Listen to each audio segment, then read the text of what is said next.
जय हिंद दोस्तों, आप सभी का बहुत बहुत स्वागत है मेरे यूट्यूब चैनल पे। तो अभी तक हम लोग सेट नंबर 17 और पार्ट 2 तक कवर कर लिए हैं, जो बिहार एसएससी एग्ज़ाम 2023-24 से है। और आज हम लोग फिर बिहार कर्मचारी चयन आयोग का ही सेट नंबर 18 और पार्ट 1 को कवर करने वाले हैं। तो जो भी फ्रेंड्स पहले का वीडियो नहीं देखे हैं सेट नंबर 17 और पार्ट 2, तो उसका लिंक हम डिस्क्रिप्शन बॉक्स में दे देंगे, वहाँ पे जा करके आप लोग देख सकते हैं। और जो भी फ्रेंड्स को पीडीएफ की आवश्यकता हो तो हमारे टेलीग्राम चैनल से जुड़ जाइए और वहाँ से आप लोग पीडीएफ डाउनलोड कर सकते हैं। तो बने रहिए हमारे वीडियो के लास्ट तक। और इस चैनल पे जो भी फ्रेंड्स पहली बार आए हैं तो चैनल को सब्सक्राइब और अपने दोस्त के पास शेयर जरूर करें। और अगर वीडियो अच्छा लग रहा है तो वीडियो को लाइक ज़रूर कर दें। और जितना भी क्वेश्चन बताएंगे सारे क्वेश्चन व्याख्या के साथ बताएंगे, तो बने रहिए हमारे वीडियो के साथ। तो चलिए स्टार्ट करते हैं आज का क्वेश्चन नंबर 1 से। मोहनजोदाड़ो में कौन सी संरचना मिली है जो सबसे महत्वपूर्ण है, तो इसका राइट आंसर हो जाएगा ऑप्शन नंबर ए। क्या हो जाएगा ऑप्शन नंबर ए? विशाल स्नानगार। विशाल स्नानगार सिंधु घाटी सभ्यता के प्राचीन खंडहर शहर मोहनजोदाड़ो में स्थित एक प्रसिद्ध खोज है। यह मोहनजोदाड़ो के उत्तरी भाग में स्थित है और यह एक कृत्रिम टीले के ऊपर बनाया गया था। मोहनजोदाड़ो विश्व का सबसे पुराना सुनियोजित और उत्कृष्ट शहर माना जाता है। आगे बढ़ते हैं क्वेश्चन नंबर 2 की ओर। लुम्बिनी महात्मा बुद्ध की जीवन किस घटना से संबंधित है? लुम्बिनी महात्मा बुद्ध की जीवन की किस घटना से संबंधित है? तो इसका राइट आंसर हो जाएगा ऑप्शन नंबर ए। क्या हो जाएगा ऑप्शन नंबर ए? जन्म से। किससे है? जन्म से। महात्मा बुद्ध का जन्म 623 ईस्वी पूर्व नेपाल की तराई में कपिलवस्तु के समीप लुम्बिनी नामक ग्राम में हुआ था। उनके पिता शाक्य गणराज्य के प्रधान थे। उनके पिता का नाम शुद्धोधन तथा माता का नाम महामाया था। आगे बढ़ते हैं क्वेश्चन नंबर 3 की ओर। आर्य समाज की स्थापना किसने की? आर्य समाज की स्थापना किसने की? तो इसका राइट आंसर हो जाएगा option number C. Option number C, Dayanand Saraswati ने। आत्माराम पांडुरंग प्रार्थना समाज, केशव चंद्र सेन प्रार्थना समाज, राजा राम मोहन राय ब्राह्मण समाज। इसको भी ध्यान में रखिएगा। आर्य समाज की स्थापना स्वामी दयानंद सरस्वती ने 1875 में की है। कब की है? 1875 में। आगे बढ़ते हैं क्वेश्चन नंबर 4 की ओर। स्वतंत्रता आंदोलन के दौरान जन जागृति का कार्यक्रम पूरा करने के लिए गणेश उत्सव व शिवाजी उत्सव मनाना किसने प्रारंभ किया? तो इसका राइट आंसर हो जाएगा ऑप्शन नंबर ए। क्या हो जाएगा ऑप्शन नंबर ए? लोकमान्य बाल गंगाधर तिलक। बाल गंगाधर तिलक द्वारा स्वतंत्रता प्राप्ति के लिए जन जागृति कार्यक्रम को पूरा करने के लिए महाराष्ट्र में गणेश उत्सव व शिवाजी उत्सव मनाना प्रारंभ किया। बाल गंगाधर तिलक के द्वारा मराठा व केसरी अखबारों के माध्यम से ब्रिटिश सरकार की क्रूरता को दर्शाया गया, जिसके कारण उनको कई बार जेल भी जाना पड़ा। आगे बढ़ते हैं क्वेश्चन नंबर 5 की ओर। आज़ाद हिंद फौज का गठन कब हुआ? आज़ाद हिंद फौज का गठन कब हुआ? तो इसका राइट आंसर हो जाएगा ऑप्शन नंबर बी। कब हुआ है? तो 1942 ईस्वी। आज़ाद हिंद फौज का गठन कैप्टन मोहन सिंह रास इसका गठन 1942 में हुआ तथा इसकी कमान सुभाष चंद्र बोस को दी गई। किसको दी गई थी? तो सुभाष चंद्र बोस को। इसको भी ध्यान में रखिएगा। आगे बढ़ते हैं क्वेश्चन नंबर 6 की ओर। रॉलेट अधिनियम किस वर्ष में पारित किया गया था? रॉलेट अधिनियम किस वर्ष में पारित किया गया था? तो इसका राइट आंसर हो जाएगा ऑप्शन नंबर डी। क्या हो जाएगा ऑप्शन नंबर डी? 21 मार्च 1919। 21 मार्च 1919। रॉलेट अधिनियम 21 मार्च 1919 में पारित किया गया था। इसके पारित होने के बाद संसद के सभी कांग्रेस नेताओं ने इस्तीफा दे दिया था। इसमें अगर कोई व्यक्ति सरकार के खिलाफ प्रदर्शन करता है या फिर नारेबाजी करता है तो उसे बिना किसी वारंट के गिरफ्तार किया जा सकता था। आगे बढ़ते हैं क्वेश्चन नंबर 7। 1942 प्रसिद्ध भारत छोड़ो प्रस्ताव का पारित हुआ। 1942 प्रसिद्ध भारत छोड़ो प्रस्ताव का पारित हुआ। तो इसका राइट आंसर हो जाएगा option number D. Option number D, 8 अगस्त 1942। 8 अगस्त 1942। अखिल भारत कांग्रेस की बैठक 8 अगस्त 1942 मुंबई के ग्वालियर में हुई। इसमें भारत छोड़ो आंदोलन के प्रस्ताव को मंजूरी मिली। इस प्रस्ताव में यह घोषणा की कि भारत में ब्रिटिश शासन की समाप्ति, भारत में स्वतंत्रता और लोकतंत्र की स्थापना अवश्य हो गई है। आगे बढ़ते हैं क्वेश्चन नंबर 8 की ओर। नेपोलियन संहिता 1804 का क्या विशेष है? नेपोलियन संहिता 1804 का क्या विषय है? तो इसका राइट आंसर हो जाएगा option number D. Option number D, उपयुक्त सभी। क्या हो जाएगा? उपयुक्त सभी। नेपोलियन संहिता 1804 का विषय कानून में समानता, संपत्ति का अधिकार, जन्म से विषाधिकारों का सफाया, परिवहन, संचार साधनों में वृद्धि व समान माप तोल व्यवस्था आदि शामिल है। आगे बढ़ते हैं क्वेश्चन नंबर 9 की ओर। जापान, जर्मनी और इटली ने मिलकर एक गुट का निर्माण किया जिसका नाम था। तो इसका राइट आंसर हो जाएगा ऑप्शन नंबर ए। क्या था? धुरी शक्ति। क्या था? धुरी शक्ति। जापान, जर्मनी और इटली ने मिलकर धुरी शक्ति गुट का निर्माण किया था। द्वितीय विश्व युद्ध धुरी शक्ति गुट व मित्र राष्ट्रों के गुट के मध्य हुआ और मित्र राष्ट्रों में अमेरिका, ब्रिटेन व रूस जैसे बड़े व शक्तिशाली देश शामिल थे। आगे बढ़ते हैं क्वेश्चन नंबर 10 की ओर।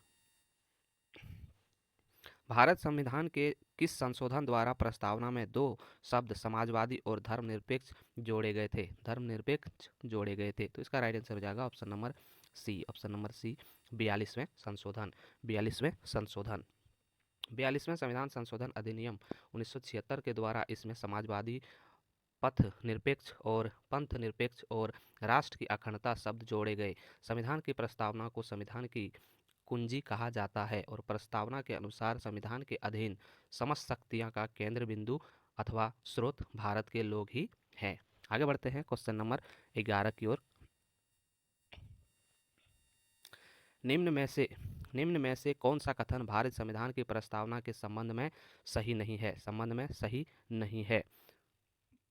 इसका राइट आंसर हो जाएगा ऑप्शन नंबर डी। क्या हो जाएगा? Option number D. प्रस्तावना में अभी तक सिर्फ 2 बार ही संशोधन किया गया है। प्रस्तावना में अभी तक सिर्फ 2 बार ही संशोधन किया गया है। प्रस्तावना में अभी तक सिर्फ 1 बार ही संशोधन किया गया है, जिसके तहत प्रस्तावना में समाजवादी, अखंडता, धर्मनिरपेक्ष शब्द जोड़े गए और प्रस्तावना दस्तावेज में एक परिचयात्मक और अभिव्यक्तिपूर्ण कथन है जो दस्तावेज के उद्देश्य और अंतर्निहित दर्शन की व्याख्या करता है। आगे बढ़ते हैं क्वेश्चन नंबर 12 की ओर। भारत संविधान का कौन सा अनुच्छेद एक स्वतंत्र चुनाव आयोग प्रदान करता है? स्वतंत्र चुनाव आयोग प्रदान करता है। तो इसका राइट आंसर हो जाएगा ऑप्शन नंबर ए। क्या हो जाएगा? ऑप्शन नंबर ए, अनुच्छेद 324। अनुच्छेद 324।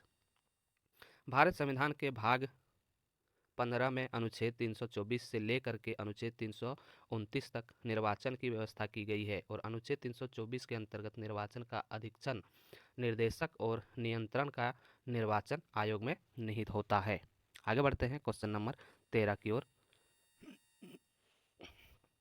भारत में कानूनी अधिसत्ता किसके अधीन है? भारत में कानूनी अधिसत्ता किसके अधीन है? तो इसका राइट आंसर हो जाएगा ऑप्शन नंबर ए। किसके अधीन है? तो सांसद के अधीन है। भारत में कानूनी अधिसत्ता सांसद के अधीन है। सांसद भारत के राष्ट्रपति और दोनों सदनों, राज्यसभा और लोकसभा से बना एक द्विसदनीय विधायिका है। विधायिका के प्रमुख राष्ट्रपति के पास सदन को बुलाने और सांसद के सदन को बुलाने और प्रचार करने और लोकसभा को भंग करने की पूरी शक्तियां हैं। राष्ट्रपति इन शक्तियों का प्रयोग प्रधानमंत्री और उनके केंद्रीय मंत्रिपरिषद की सलाह पर ही कर सकता है। आगे बढ़ते हैं क्वेश्चन नंबर 14 की ओर। किस राज्य के मुख्यमंत्री की नियुक्ति किसके द्वारा की जाती है? किसी राज्य के मुख्यमंत्री की नियुक्ति किसके द्वारा की जाती है? तो इसका राइट आंसर है option number D. Option number D, राज्यपाल। किसके द्वारा किया जाता है? तो राज्यपाल के द्वारा किया जाता है। किसी राज्य के मुख्यमंत्री की नियुक्ति करने का अधिकार राज्यपाल के पास है। राज्यपाल राज्य विधानसभा चुनाव में बहुमत दल का नेता को मुख्यमंत्री की शपथ दिलाता है। मुख्यमंत्री राज्य कार्यपालिका व वास्तविक अध्यक्ष होता है। आगे बढ़ते हैं क्वेश्चन नंबर 15 की ओर। भारत के उपराष्ट्रपति के निर्वाचन मंडल में शामिल होते हैं। भारत के उपराष्ट्रपति के निर्वाचन मंडल में शामिल होते हैं। तो इसका राइट आंसर हो जाएगा option number B. Option number B, सांसद के दोनों सदनों के सदस्य। सांसद के दोनों सदनों के सदस्य। भारत के उपराष्ट्रपति के निर्वाचन मंडल में सांसद के दोनों सदनों के सदस्य शामिल होते हैं और भारत में द्विसदनीय व्यवस्था है। भारत की संसद में राष्ट्रपति और दोनों सदन लोकसभा और राज्यसभा होती है। राष्ट्रपति को संसद में दोनों सदनों में से किसी भी सांसद को बुलाने की तथा स्थगित एवं लोकसभा को भंग करने की शक्ति होती है। आगे बढ़ते हैं क्वेश्चन नंबर 16 की ओर बढ़ने से पहले जो भी फ्रेंड्स इस वीडियो को देख रहे हैं वीडियो को लाइक, शेयर और इस चैनल पे पहली बार आए हैं तो चैनल को सब्सक्राइब जरूर कर लीजिएगा, क्योंकि अभी हम लोग बिहार एसएससी कर्मचारी चयन आयोग का जो है सेट नंबर 18 का पार्ट 1 को कवर कर रहे हैं, जिसमें सारे क्वेश्चन मोस्ट इम्पॉर्टेंट है और ये सारे क्वेश्चन खान सर के बुक से लिया गया है, जो कि एग्जाम में पूछने का बहुत ज़्यादा चांसेस है। तो वीडियो को लास्ट तक जरूर देखिएगा और वीडियो अगर अच्छा लग रहा है तो चैनल को सब्सक्राइब और लाइक जरूर कर दीजिएगा। तो चलिए देखते हैं क्वेश्चन नंबर 16। भारत के किस राज्य में पंचायती राज प्रणाली अस्तित्व में नहीं है? पंचायती राज प्रणाली अस्तित्व में नहीं है, तो इसका राइट आंसर हो जाएगा ऑप्शन नंबर डी, उपयुक्त सभी। उपयुक्त सभी, उपयुक्त सभी में पंचायती राज प्रणाली अस्तित्व में नहीं है। मेघालय, मिजोरम, नागालैंड, मणिपुर के कई हिस्सों में पंचायती राज व्यवस्था नहीं है, क्योंकि ये राज्य संविधान के अनुच्छेद 243 के अंतर्गत नहीं आता है। इसको भी ध्यान में रखिएगा। आगे बढ़ते हैं क्वेश्चन नंबर 17 की ओर। जम्मू और कश्मीर उच्च न्यायालय के मुख्य न्यायाधीश जिनको बाद में उच्चतम न्यायालय के न्यायाधीश की शपथ दिलाई गई, उनका नाम है। तो इसका राइट आंसर हो जाएगा ऑप्शन नंबर ए। क्या हो जाएगा ऑप्शन नंबर ए, न्यायमूर्ति दलवीर भंडारी। न्यायमूर्ति दलवीर भंडारी इसका राइट आंसर हो जाएगा।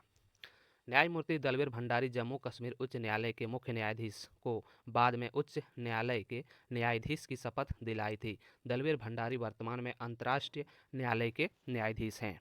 आगे बढ़ते हैं क्वेश्चन नंबर 18 की ओर। किस राज्य का पृथक संविधान था? किस राज्य का पृथक संविधान था? तो इसका राइट आंसर हो जाएगा ऑप्शन नंबर डी। क्या हो जाएगा option number D, Jammu Kashmir. क्या हो जाएगा? जम्मू कश्मीर। जम्मू कश्मीर का एक अलग संविधान था। पहले जम्मू कश्मीर पर भारत के संविधान में अनुच्छेद 370 ए भी लागू होते थे। इसी अनुच्छेद से जम्मू और कश्मीर को एक विशेष राज्य का दर्जा दिया गया था, परंतु अगस्त 2019 से कार्यकारी संकल्प द्वारा यह अनुच्छेद रद्द कर दिया गया और विशेष राज्य का दर्जा समाप्त कर दिया गया। अब जम्मू कश्मीर और लद्दाख एक केंद्र शासित प्रदेश है। आगे बढ़ते हैं क्वेश्चन नंबर 19 की ओर। सूर्य की किरणें पृथ्वी की सतह पर पहुंचने में कितना समय लगभग लेती है? कितना समय लगभग लेती है? तो इसका राइट आंसर है ऑप्शन नंबर डी। कितना समय लेती है? 8 मिनट। 8 मिनट, यानी कि इसमें और है 8 मिनट और 16 सेकेंड। 8 मिनट और 16 सेकेंड लेती है। इसमें 8 मिनट दिया है, तो इसको भी ध्यान में रखिएगा। आगे बढ़ते हैं क्वेश्चन नंबर 20 की ओर। फिनलैंड की शासकीय मुद्रा है। फिनलैंड की शासकीय मुद्रा है, तो इसका राइट आंसर हो जाएगा ऑप्शन नंबर डी। क्या हो जाएगा ऑप्शन नंबर डी, यूरो। क्या है? यूरो। फिनलैंड की राजधानी हेलसिंकी, एक मुद्रा यूरो है।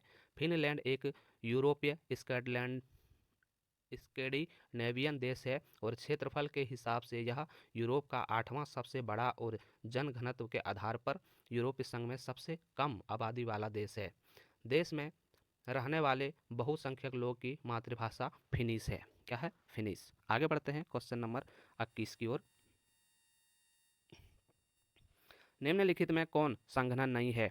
ओस, कोहरा, धुआं, पाला, मेघ, वर्षा। तो इसका राइट आंसर हो जाएगा ऑप्शन नंबर सी। क्या हो जाएगा ऑप्शन नंबर सी, धुआं। धुआं मेरा क्या है? संघनन नहीं है। आगे बढ़ते हैं क्वेश्चन नंबर 22 की ओर। ज्वार भाटा की उत्पत्ति का कारण है। ज्वार भाटा की उत्पत्ति का कारण है, तो इसका राइट आंसर हो जाएगा ऑप्शन नंबर सी। क्या हो जाएगा ऑप्शन नंबर सी, चंद्रमा का गुरुत्वाकर्षण। चंद्रमा का गुरुत्वाकर्षण। ज्वार भाटा की उत्पत्ति का कारण चंद्रमा का गुरुत्वाकर्षण है। वे सागरीय तरंगे हैं और पृथ्वी, चांद और सूर्य के आपस के आकर्षण से उत्पन्न होते हैं। 24 घंटे में प्रत्येक स्थान पर 2 बार ज्वार भाटा आता है। कितना बार आता है? 2 बार आता है, तो इसको ध्यान में रखिएगा। आगे बढ़ते हैं क्वेश्चन नंबर 23। बीबीपुर एवं नफजगढ़ झील किस राज्य के प्राकृतिक क्षेत्र में स्थित है? किस राज्य के प्राकृतिक क्षेत्र में स्थित है? तो इसका राइट आंसर हो जाएगा option number C. Option number C. कहाँ पर है? मैदानी क्षेत्र में स्थित है। कहाँ पर है? मैदानी क्षेत्र में स्थित है। बीबीपुर एवं नजफगढ़ झील मैदानी क्षेत्र के प्राकृतिक क्षेत्र में स्थित है। सबसे कम वर्षा वाला क्षेत्र एवं रेतीला मैदान है। मरुस्थल कम वर्षा वाला क्षेत्र का रेतीला होना आवश्यक नहीं मरुस्थल का गर्म होना भी आवश्यक नहीं है। अटलांटिक विश्व का सबसे बड़ा मरुस्थल है जो कि बर्फ से ढका प्रदेश है। विश्व के अन्य देश में कई ऐसे मरुस्थल हैं जो रेतीले नहीं हैं। आगे बढ़ते हैं क्वेश्चन नंबर 24 की ओर। एशिया में तीसरा सबसे अधिक आबादी वाला देश कौन सा है? एशिया में तीसरा सबसे अधिक आबादी वाला देश कौन सा है? तो इसका राइट आंसर हो जाएगा ऑप्शन नंबर डी। क्या हो जाएगा option number D, Indonesia. Indonesia Asia में तीसरे सबसे अधिक आबादी वाला देश इंडोनेशिया है। एशिया में पूरे विश्व की 60% आबादी निवास करती है। एशिया के 3 सबसे आबादी वाले देश चीन, भारत और इंडोनेशिया है। एशिया विश्व का सबसे बड़ा महाद्वीप है और मालदीव एशिया का सबसे छोटा देश है। इसको भी ध्यान में रखिएगा। आगे बढ़ते हैं क्वेश्चन नंबर 24। म्यांमार किसका नया नाम है? म्यांमार किसका नया नाम है? तो इसका राइट आंसर हो जाएगा ऑप्शन नंबर सी। क्या हो जाएगा ऑप्शन नंबर सी, वर्मा का नया नाम है। किसका? वर्मा का। वर्मा 4 जनवरी 1948 को ब्रिटिश उपनिवेशवाद के चंगुल से मुक्त हुआ था और 1989 को वर्मा का नाम बदलकर म्यांमार कर दिया गया। इसका सबसे बड़ा नगर है यंगून और इनकी राजधानी नाइडेप्टिया है। क्या है? नाइडेप्टिया। तो इसको भी ध्यान में रखिएगा। आगे बढ़ते हैं क्वेश्चन नंबर 26 की ओर। निम्न में से सही जोड़े का मिलान कीजिए। निम्न में से सही जोड़े का मिलान कीजिए। तो इसका राइट आंसर हो जाएगा ऑप्शन नंबर डी। क्या हो जाएगा ऑप्शन नंबर डी, त्रिपुरा का अगरतला। त्रिपुरा का अगरतला इसका राइट आंसर हो जाएगा। ईटानगर, दिसपुर, अगरतला और कोहिमा क्रमशः अरुणाचल प्रदेश, असम, त्रिपुरा एवं नागालैंड की राजधानी है। असम की राजधानी दिसपुर है, अरुणाचल प्रदेश की राजधानी ईटानगर, त्रिपुरा का राजधानी अगरतला है, परंतु नागालैंड की राजधानी शिलोंग नहीं जबकि कोहिमा है। आगे बढ़ते हैं क्वेश्चन नंबर 27 की ओर। नाथू ला दर्रा किस राज्य में स्थित है? नाथू ला दर्रा किस राज्य में स्थित है? तो इसका राइट आंसर हो जाएगा ऑप्शन नंबर सी। क्या हो जाएगा ऑप्शन नंबर सी, सिक्किम राज्य में स्थित है। कहाँ पर है? सिक्किम राज्य में स्थित है। नाथू ला दर्रा सिक्किम और दक्षिण तिब्बत घाटी को जोड़ता है। यह दर्रा 14,260 फीट की ऊंचाई पर है और 1962 में भारत और चीन के बीच हुई युद्ध के बाद इस दर्रा को बंद कर दिया गया। चीन के बीच हुई युद्ध के बाद इस दर्रा को बंद कर दिया गया। फिर 5 जुलाई 2006 को व्यापार के लिए खोल दिया गया। 20वीं सदी की शुरुआत में 80% का व्यापार इसी दर्रा द्वारा होता है। इसी दर्रा द्वारा होता है। आगे बढ़ते हैं क्वेश्चन नंबर 28 की ओर। नागार्जुन सागर बांध जिस नदी पर स्थित है? नागार्जुन सागर बांध जिस नदी पर स्थित है वह है। तो इसका राइट आंसर हो जाएगा ऑप्शन नंबर ए। क्या हो जाएगा ऑप्शन नंबर ए? कौन सा नदी पर है? तो कृष्णा नदी पर है। नागार्जुन बांध हैदराबाद से 150 किलोमीटर दूर कृष्णा नदी पर स्थित है और नागार्जुन सागर बांध परियोजना भारत के तेलंगाना राज्य में स्थित एक प्रमुख नदी घाटी परियोजना है। आगे बढ़ते हैं क्वेश्चन नंबर 29 की ओर। किसी मरु क्षेत्र में मृदा अपरदन को रोका जा सकता है? किसी मरु क्षेत्र में मृदा अपरदन को रोका जा सकता है। तो इसका राइट आंसर है option number C. Option number C, पेड़ लगाकर या वनोरोपण द्वारा। किसी मरु क्षेत्र में मृदा अपरदन को पेड़ लगाकर रोका जा सकता है। रोपण के कई फायदे हैं। इनसे मृदा अपरदन कम होता है, भूमि की गुणवत्ता बढ़ती है, इससे पानी का संतुलन भी बढ़ता है। रोपण कृषि उष्णकटिबंधीय क्षेत्रों में की जाने वाली कृषि है। आगे बढ़ते हैं क्वेश्चन नंबर 30 की ओर।